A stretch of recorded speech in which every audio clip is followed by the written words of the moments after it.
大家好，观众朋友，您若是种植空间比较大，又有杂草清理不完的困扰呢，设置一个堆草槽除草效率可以提高不少。若是杂草已经长出草籽的情形呢，堆草槽最好进行挖深事先想一下工序也可把土壤拿来利用，这样就算有草籽的杂草或土壤呢，就可以任意堆叠在槽内了。而若是不方便采用晒干或进行燃烧的方式呢，也可以堆叠成堆肥槽这附近最后一波的杂草呢，也将陆续收纳到此了。通常堆肥槽会习惯设置在种植区的角落，不过现在设置的位置呢，是在这个区域的中央区设置后呢，搬运杂草的距离比较短之外呢，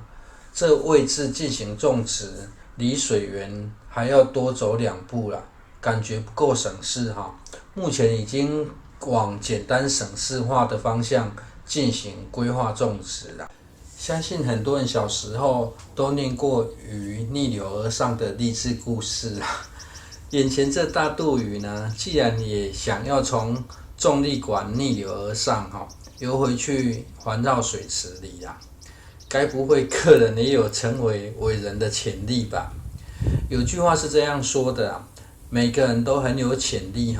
但是潜力没有发挥呢，就依旧只是潜力泼冷水这件事呢，个人也算是蛮会的，就不只是潜力了不然等一下呢，立即可以做个示范现在种植好的这草呢，其实是之前打算要种植蒜头的，这下方已经累积燃烧了不少的草木灰不过因为蒜头日后对于水的需求没有那么大因此调整了蒜头种植的位置但是这槽内要种植的是包心白菜、高丽菜跟孔雀花椰菜笋花椰菜笋呢，感觉跟青花笋是同一类的作物都一样，只需覆盖上薄土浇水就可以自行育苗了。不过现在才想要开始育苗十字花科类的作物呢，最好事先就盖上网子了现在这时间呢，叶菜蛾已经开始到处飞了从源头管理会比较轻松可以避免移植到防虫网内之后呢，又带了虫卵进去一样得花时间抓取有发现狗在这附近跑来跑去吗？也不知当天是否在等待小黑的出现相信有观众朋友发现只要狗出现的画面呢，影片通常就没有进行加速了，而顺道记录狗的生活这样也是偷懒省掉帮他们做纪录片的时间而不知是否这有使用到堆草槽的肥沃土壤效果另外一区比较早种的包心白菜、紫色高丽菜与青花笋呢，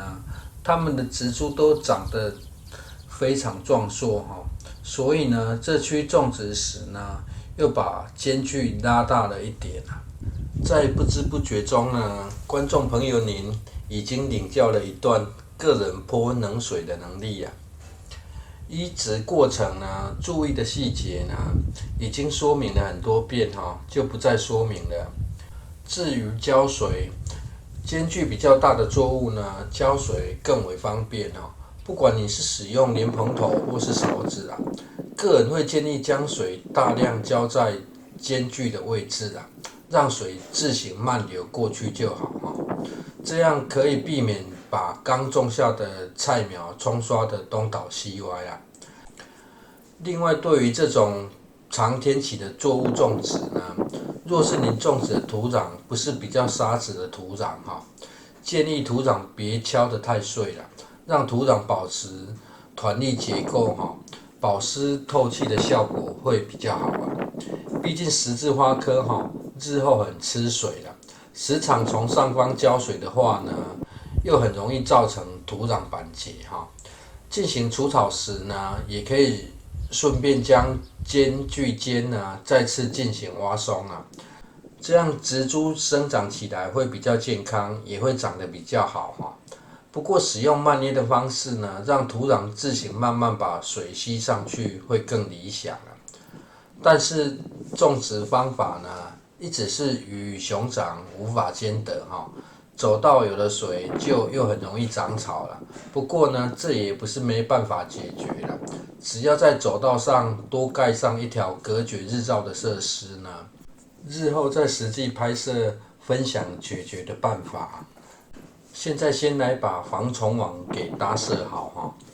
如果时间有限呢，第一次搭设时哈，可以简略覆盖，别让叶菜蛾可以飞进去就好了。大概经过1个月后呢，才对内部进行整理即可了。这1个月的时间呢，杂草就让它自由生长没有关系呀。只要杂草没有长出草籽哈，等长到一定高度后，反而比较好清理了。而初期的杂草呢，其实对土壤也有保护遮阳效果哈，可以帮助内部的菜呢一起为土壤降温啊。整理内部的时间呢，主要可以观看植株大小与杂草高度啊。当植株可以扛起帮土壤遮阳的效果时呢，也就可以进行整理哈。这过程没有想象中麻烦啊，平时只要进行浇水就可以了。但若是您觉得土壤肥力不足呢，请再自行进行施肥啊。1个月只花1-2个小时整理，算是很轻松才是啊。由于这1个月的时间呢，不断的从上方进行浇水哈，除草的时候呢，得顺道做松土的动作了。十字花科类呢，在后期会比较需要水分哈。除草与松土的过程呢，近期配合环境设施呢，已经想出非常好的解决方案了。目前在青花笋种植实作上呢，已经有非常好的效果哈。防虫网搭设完毕哈，现在内部并没有杂草了，但是影片后段呢，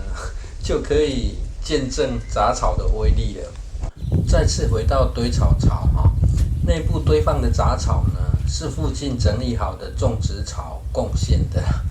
整理过程呢，不但将种植草都进行垫高，也顺道将走道加宽了。毕竟好走好跑的路呢，大家都比较喜欢嘛。狗应该也是这样啊。这样狗追跑时或是瞎躺时呢，应该比较不会在种植槽里吧。而这一槽是拿来反复测试菠菜种植的时间啊。因为极端气候已经打乱了种植时程哈，只能透过种子测试的方法，发现这槽的菠菜已经可以发芽后呢，就在一旁加大种植的空间了。防虫网内的菜呢，经过25天后哈，叶片完好如初了，但是杂草的威力呢，已经开始发作了哈，已经可以开始找时间清除杂草，改善给水及增进保湿的效果了。毕竟这是3排进行种植哈，浇水措施得再进行调整。谢谢收看。